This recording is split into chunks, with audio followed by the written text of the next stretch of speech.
뉴로모픽 컴퓨팅의 현재와 미래. 뉴로모픽 컴퓨팅이랑 인간의 두뇌를 닮은 미래 컴퓨팅 기술인데요. 그러면 뉴로모픽 컴퓨팅이 지금은 어느 위치에 와 있고 미래에는 어떻게 발전을 하는지에 대해서 이야기를 할 건데요. 가장 먼저 뉴로모픽 컴퓨팅의 개념에 대해서 이야기를 할 건데요. 뉴로모픽 컴퓨팅은 인간의 두뇌를 뜻하는 뉴로, 그리고 모방을 뜻하는 모픽, 이게 합쳐졌어요. 그래서 인간의 두뇌와 신경구조, 이거를 인간은 뇌는 여러가지 뉴런으로 구성되어 있죠. 이 구조와 작동 방식을 모방한 컴퓨팅 기술이에요. 이게 왜 나왔냐면 이제 기본 디지털 컴퓨팅, 즉 폰 노이만 구조의 한계를 극복하기 위해 생물학적 신경계의 병렬 처리 방식을 도입했어요. 뉴로모픽 컴퓨팅은 인간 두뇌의 구조를 모방한 컴퓨팅 방식이에요. 뉴런과 시냅스의 생물학적 구조를 반도체 칩으로 구현하여 뇌와 유사한 정보 처리 방식을 채택한다 라고 되어 있는데요. 우리 뇌는 뉴런 시냅스가 이어져 있잖아. 이렇게 아날로그 방식으로 처리를 하고 하는데 이걸 모방하는 거예요. 그래서 뉴로모픽 컴퓨팅은 학습과 적응이 가능한 하드웨어 구조로 실시간 데이터 처리와 에너지 효율성을 극대화하는 거예요. 참고로 인간이 하루에 음식을 먹어서 발생한 칼로리를 전력으로 환산하면 한 20W 정도 돼요. 이거 전구 하나 켤 수 있는 거거든요. 그런데 지금의 빅데이터는 엄청난 전기를 사용하고 있죠. 이것만 봐도 효율성이 있다는 걸 알 수 있어요. 그러면 기존 컴퓨팅과의 차이점은 뭐냐? 기존 컴퓨팅은 폰 노이만 구조라고 해요. 폰 노이만 구조는 GPU와 메모리가 물리적으로 분리되어 있어요. 여기서 메모리는 주기억 장치예요. 물리적으로 분리되어 있고요. 순차적 명령어 처리 방식이에요. 프로그램 저장 방식. 프로그램 저장 방식이 사실은 획기적인 방식인데 인공지능을 구현하기 위해서는 한계점이 있다는 거죠. 가장 큰 단점이 메모리와 프로세서 간의 데이터 이동으로 인해서 병목 현상이 발생해요. 이거를 폰 노이만 병목이라고 해요. 폰 노이만 구조의 특징은 정확한 계산과 논리 연산에 최적화되어 있어요. 그리고 에너지 소비가 상대적으로 높아요. 아마 지금 인공지능의 기반이 되는 빅데이터 센터에서 소요하는 전력량이 엄청나죠. 그런데 뉴로모픽은 우리 인간의 뇌는 20W밖에 안 돼요. 엄청 차이가 나죠. 그리고 프로그래밍을 통한 명시적 명령을 하고요. 결정론적 연산 수행, 그리고 요거는 이제 범용 컴퓨팅에 적합해요. 우리가 지금 사용하고 있는 대부분의 컴퓨터 구조는 폰 노이만 구조를 사용하고 있어요. 그럼 뉴로모픽 구조는 뭐냐? 메모리와 연산이 통합된 이제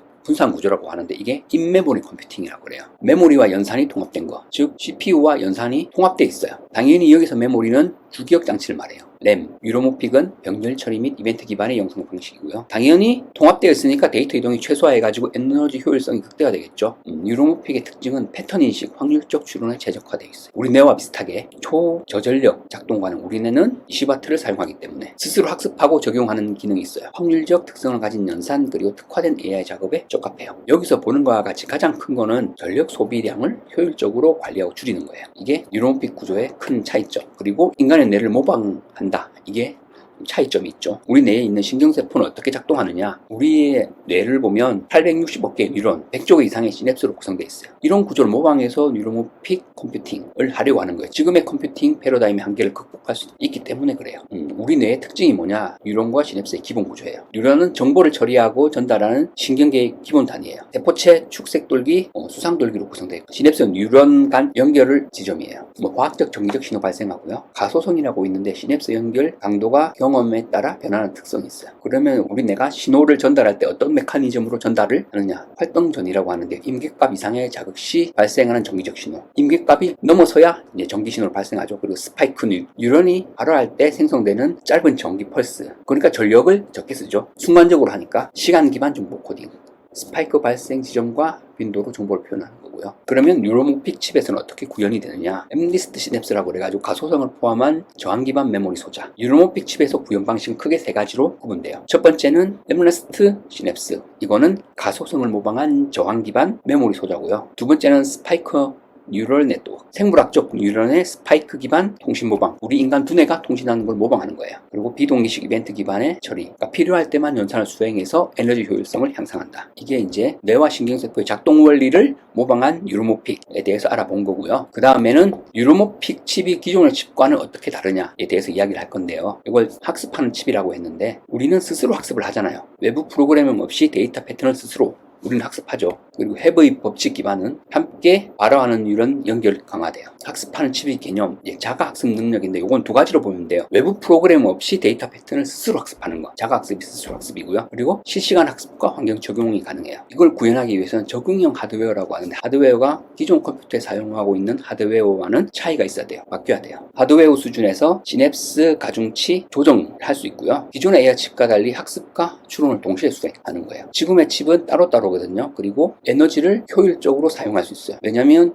인간의 뇌를 모방한다면 거의 20W를 사용하기 때문에 효율적으로 사용하죠. 그러면 이런 칩의 장점이 어떤 게 있느냐? 네 가지가 있죠. 에너지 효율성, 실시간 학습 및 적응, 분산 처리 능력, 그리고 내결함성. 당연히 인용 컴퓨팅 비교하면 100배에서 1000배 낮은 전력을 소비하는데 그 이상도 소비할 거라고 생각이 돼요. 왜냐면 우리 뇌는 에너지를 효율적으로 사용하잖아요. 20W만 사용하니까. 그리고 실시간 학습 적용, 실시간으로 학습하는 거죠. 환경 변화에 따라. 인간은 적응의 동물이라고 하잖아요. 이런 것처럼. 그리고 병렬 처리를 활용해서 분산 처리하고, 그리고 일부가 손상되었다 그래도 전체 기능이 유지되는 이런 학습하는 칩의 장점이 있어요. 그러면 지금 뉴로모픽 컴퓨팅은 어디까지 와 있느냐? 텔의 로이 칩, 그리고 IBM의 트루노스 프로젝트가 있거든요. 인텔 같은 경우는 13만 개 뉴런과 1억 3천만 개 시냅스를 구현했어요. 그래서 스스로 학습하는 능력과 실시간 적응한 기능을 탑재를 했어요. IBM은 100만 개 뉴런과 2억 5천만 개 시냅스 구조, 그리고 16개 칩이 하나의 어레이를 구성하는 획일성, 구성하는 확장성이 있는데요. 이건 아직 초기 연구 단계고, 이런 칩이 나왔다면 당연히 소프트웨어 같은 분야도 맞춰서 개발을 해야 되는데 아직은 지금 안 되고 있어요. 또 다른 이제 대학에서는 어떻게 하느냐, 스탠포드, MIT, 취리 공대 이런 쪽 대학 쪽이 뉴런 시냅스라든지 뉴로모픽을 많이 연구하고 있고요. 스타트업 기업도 마찬가지예요.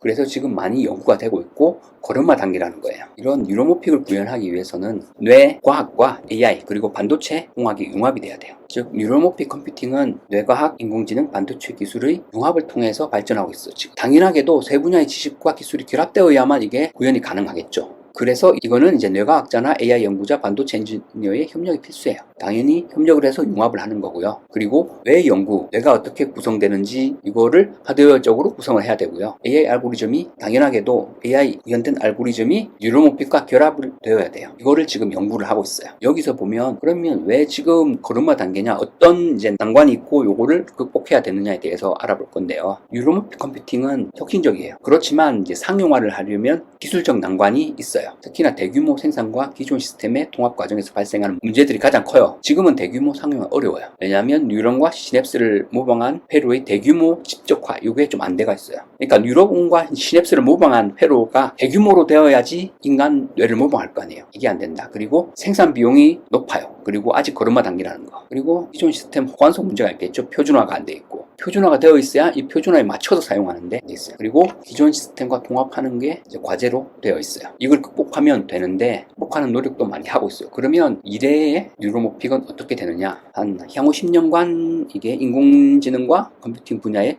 새로운 패러다임을 제시할 것으로 전망돼요. 제시하고 있어요, 지금도. 그리고 기술적 발전과 함께 윤리적, 사회적 과제도 함께 그래야 돼요. 왜냐하면 인간 두뇌를 모방한다면 또 특히나 의식과 자아를 가진 기계의 가능성과 윤리적 합의가 있어야 되고요. 지금도 일자리 많이 줄어들었잖아요. 이런 거. 일자리에 대한 부분이 있어야 되죠. 그리고 데이터 주권과 프라이버시. 데이터는 데이터 수집 및 활용에 관한 윤리적인 가이드라인이 제시돼야 돼요. 이렇게 보면 궁극적으로 뉴로모픽 컴퓨팅은 인간과 기계의 공존을 위한 새로운 패러다임을 제시하며 기술 발전과 함께 사회적 협의와 윤리적 프레임워크 구축이 병행되어야 됩니다. 즉 지금 뉴로모픽은 걸음마 단계고 뉴로모픽이 실현되기 위해서는 많은 난관이 있고 난관을 극복하기 위해서 노력하고 있다. 이렇게 알고 계시면 되겠습니다.